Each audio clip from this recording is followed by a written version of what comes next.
Nunca me preguntaron si quería casarme. Tenía apenas 18 años cuando mi padre me llamó una mañana y me dijo que esa noche habría una reunión importante en casa. Su voz era firme, como siempre. Nunca me gritó, nunca fue cruel, pero sus decisiones eran ley. Desde que mamá murió al darme a luz, él llenó cada espacio con trabajo y control. No se volvió a casar, y con los años, me convirtió en el centro de su vida, o de su miedo. Decía que los hombres jóvenes solo querían nuestras tierras. Era verdad. Mi padre era dueño de los plantíos de piña más grandes de la región, en Oaxaca. Teníamos trabajadores fieles, exportaciones, y un nombre que todos respetaban. Yo crecí entre las matas de piña, bajo el sol ardiente, con el olor dulce y espeso que se quedaba pegado a la piel. Para él, yo era la heredera de un imperio, y por eso no debía enamorarme de cualquiera.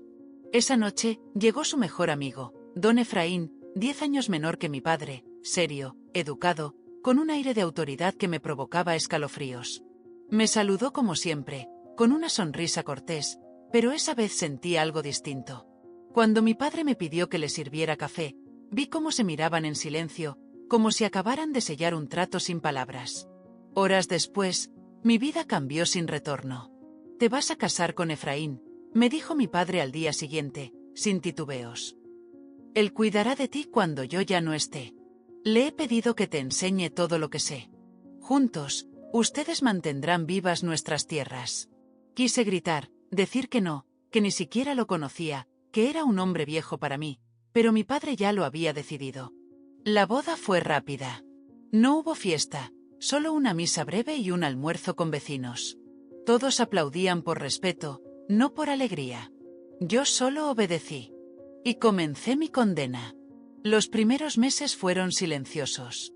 Efraín no era cruel, pero tampoco era un esposo. Me hablaba con cortesía, me enseñaba sobre las cuentas, los terrenos, los calendarios de cosecha, pero nunca hubo un gesto de ternura. Dormíamos en camas separadas. Yo agradecía ese límite invisible, aunque doliera. Me repetía que lo hacía por mi padre, que algún día todo tendría sentido, pero dentro de mí solo crecía un hueco frío. 3 años después, el corazón de mi padre se detuvo una madrugada. Fue repentino.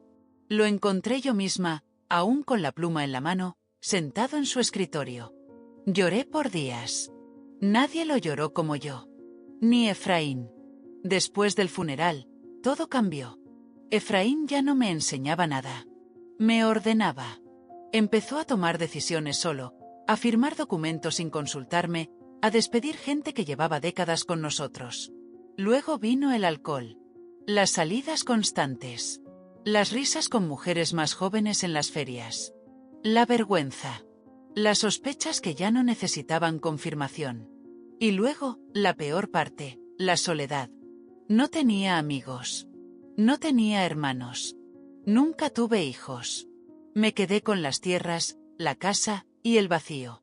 Los empleados me miraban con lástima, algunos con rabia por las decisiones de Efraín, pero yo sabía todo.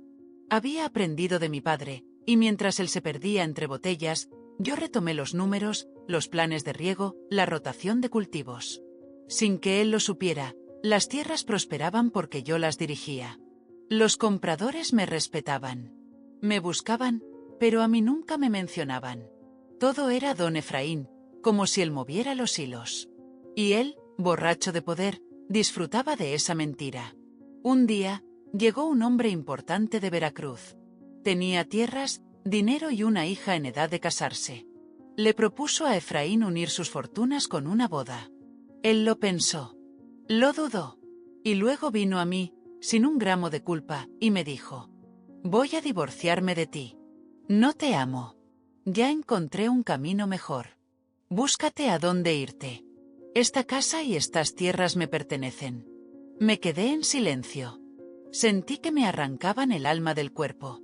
No por amor, nunca lo amé, sino por la traición, por el desprecio, por la manera tan fría en que me dejaba a la intemperie, como si nunca hubiera sido parte de esta tierra, de esta historia.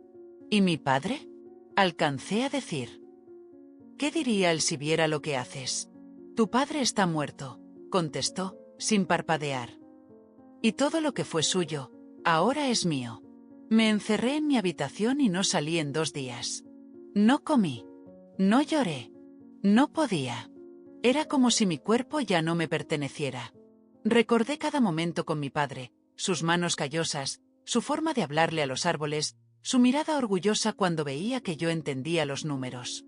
Recordé el día de mi boda y cómo quise correr, y no pude. Y ahora me decían que no tenía nada. Y justo cuando pensaba que el destino no podía ser más cruel, llegó la carta. Una mañana, un mensajero tocó la puerta. Me entregó un sobre con el membrete de una oficina legal. Pensé que era el inicio del proceso de divorcio. No me sorprendí. Solo me vestí y fui, como quien va al matadero con dignidad, pero lo que me esperaba era algo distinto. El abogado me recibió con una sonrisa nerviosa. Me hizo sentar, buscó unos papeles y me dijo. Su padre dejó una cláusula, una condición. El acuerdo de traspaso de propiedades a su esposo tenía un punto especial. Si él decidía divorciarse de usted, perdía automáticamente todos los derechos sobre las tierras. Todo regresaría a usted. Me costó respirar. Era como si mi padre hablara desde la tumba, como si hubiera previsto este momento. Cerré los ojos y por primera vez en años, sonreí con lágrimas en los ojos. ¿Está firmado? Pregunté. Firmado, sellado y registrado. Usted es la única heredera legítima. Solo debíamos esperar a que él tomara la decisión. Me levanté con un nuevo fuego en el pecho. Iba a enfrentar al hombre que me despreció. Volví a la casa esa misma noche. Él estaba sentado en la terraza, con una copa en la mano y la sonrisa sobradora de quien cree que ha ganado. Acepto el divorcio, le dije con voz firme, sin temblor. Él se echó a reír. Al fin te das cuenta. Mañana firmamos todo y cada quien por su camino. Te haré el favor de no dejarte en la calle. Te puedo dar unos pesos para que empieces de nuevo. Si es que sabes hacer algo. Claro. No dije nada. Solo asentí. Me di la vuelta, conteniendo la furia, el deseo de gritarle todo. Ya no valía la pena discutir. Mañana todo cambiaría. A la mañana siguiente, nos presentamos ante el notario. Firmamos los papeles sin mirarnos. Él bromeaba con el abogado, como si fuera un negocio más. Se levantó, me palmeó el hombro y dijo: Gracias por todo, niña. Te deseo suerte. Y se fue. No volví a verlo durante 3 días. Durante ese tiempo, él estuvo celebrando. Fue a ver al acaudalado de Veracruz. Aceptó el trato, pidió la mano de su hija, hubo brindis, hubo fiesta. El nuevo rico, el gran terrateniente, ahora unido a otra fortuna aún mayor. Todos aplaudían, todos lo querían cerca. Hasta que volvió a casa. Se encontró con la puerta cerrada. Un candado diferente. Fue a los campos, me vio ahí, revisando los jornales, organizando la carga de piñas para exportación. ¿Qué haces aquí? Esta ya no es tu casa, me gritó. Lo miré con calma, los trabajadores se detuvieron, todo el campo quedó en silencio. Esta es mi casa, y estas son mis tierras, tú ya no tienes nada aquí. ¿Cómo que no? Estas tierras me las dio tu padre. Y también dejó escrito que si te divorciabas de mí, las perdías, todo, lo firmaste, lo aceptaste, está registrado. El color se le fue del rostro, tartamudeó, se rió nervioso. Eso no es posible, eso no puede ser. Ve con el abogado, pregúntale. Lo vi subirse a su camioneta y salir disparado rumbo al pueblo, quise sentir lástima, pero no pude. Lo único que sentía era justicia, una justicia tardía, sí, pero necesaria. Esa misma tarde volvió, furioso, me buscó en el campo, gritándome como un loco. Tú lo sabías. Siempre lo supiste. Me engañaste. Me acerqué sin miedo. Yo no sabía nada, hasta que me dejaste, si no me hubieras echado, todo seguiría igual, fuiste tú quien cavó su tumba. Se quedó mirándome, luego cambió el tono, su voz se volvió dulce, falsa, melosa. Perdóname, me equivoqué. Estaba confundido, esos días, fue la presión, los negocios, yo te quiero, de verdad.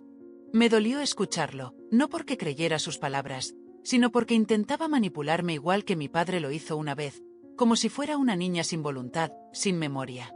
No me quieras ahora que lo perdiste todo, le dije con firmeza. No me busques porque te quedaste solo.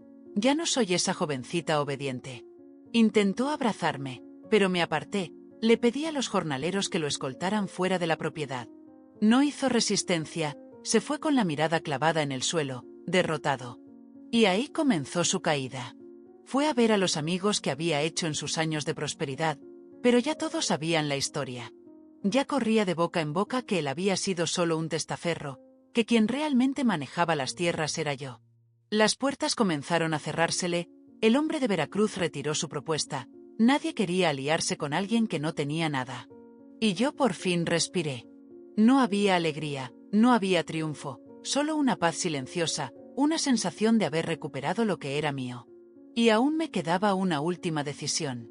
Decidí hacer lo que él nunca imaginó, abrir las puertas. Durante años, me había mantenido en la sombra, callada, obediente. Ahora, mi nombre empezaba a sonar en la región. Algunos no creían que fuera capaz de manejar las tierras sola. Otros me buscaban por interés, pero hubo quienes me miraron con respeto, con admiración verdadera. Restauré la casa, no para presumir, sino para devolverle dignidad. Mandé a hacer un retrato de mi padre y lo colgué en la entrada. Cada vez que lo miraba, sentía su presencia, y también su ausencia. Le guardaba rencor, sí, por haberme entregado sin consultarme, por pensar que debía depender de un hombre para sobrevivir, pero también le agradecía por haber dejado esa cláusula. Una red que me salvó cuando ya me había dado por perdida. Una tarde, recibí la visita del abogado. Traía una copia completa del testamento de mi padre. «Hay algo más», me dijo. Su padre dejó una carta para usted, instrucciones precisas. Entregarla 5 años después de su muerte. Mis manos temblaron al recibirla, reconocí su letra al instante, me encerré en mi cuarto, cerré las ventanas, me senté en la silla donde él solía leer y abrí el sobre. «Hija», comenzaba. «Sé que quizá estés enojada conmigo. Si estás leyendo esto, es porque ya no estoy, y porque algo se rompió entre tú y quien dejé a tu lado. Sé que no fue justo pedirte que te casaras, pero viví con miedo de que, al irme, te quedaras sola, presa de buitres. Pensé que mi amigo te protegería. Me equivoqué, pero también sabía que tú eras más fuerte de lo que aparentabas. Por eso hice ese documento. No solo para protegerte, sino porque sabía que si llegabas a estar sola, podrías renacer, porque tú, hija, eres el alma de esta tierra, no él, no yo, tú». Lloré por horas, lloré por todo, por mi madre, por mi padre, por mí, por la niña que fui y por la mujer que ahora empezaba a ver en el espejo. Después de leer la carta, sentí algo que no había sentido en años: libertad. No tenía a nadie a quien rendirle cuentas, nadie que me dijera qué debía hacer con mi vida, solo yo, y esta tierra que me vio nacer. Comencé a trabajar más duro que nunca, organicé cursos para las mujeres del pueblo, enseñándoles sobre administración, cultivo, comercio. Abrí un pequeño comedor para los jornaleros, con comida caliente y digna. Y empecé a pagar sueldos más justos, como mi padre siempre quiso hacer, pero nunca se atrevió. Los rumores sobre mi historia seguían recorriendo la región, algunos me veían como una inspiración, otros como una amenaza, pero a todos les quedaba claro algo: yo estaba al mando. Una mañana, mientras supervisaba la carga de un camión, lo vi. Estaba delgado, con la ropa sucia y las manos temblorosas. Caminó hacia mí sin levantar la vista.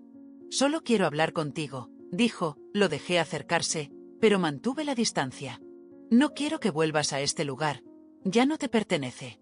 «Lo sé», bajó la cabeza. «Solo quería decirte que me equivoqué.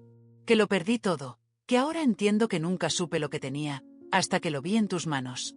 Me dolía verlo así, no porque lo amara, sino porque me reflejaba todo lo que fui. Una sombra, una figura sin voz. Él lo eligió, yo, en cambio, lo rompí. Espero que algún día encuentres algo que te haga cambiar, pero no será aquí. Este capítulo ya terminó. Se marchó sin protestar. Fue la última vez que lo vi. Esa noche dormí sin sobresaltos. Por primera vez, el silencio de la casa no me pareció vacío. Era mío, todo era mío, hasta mi historia. Y apenas estaba comenzando a escribirla. Pasaron los meses, y con ellos, la calma.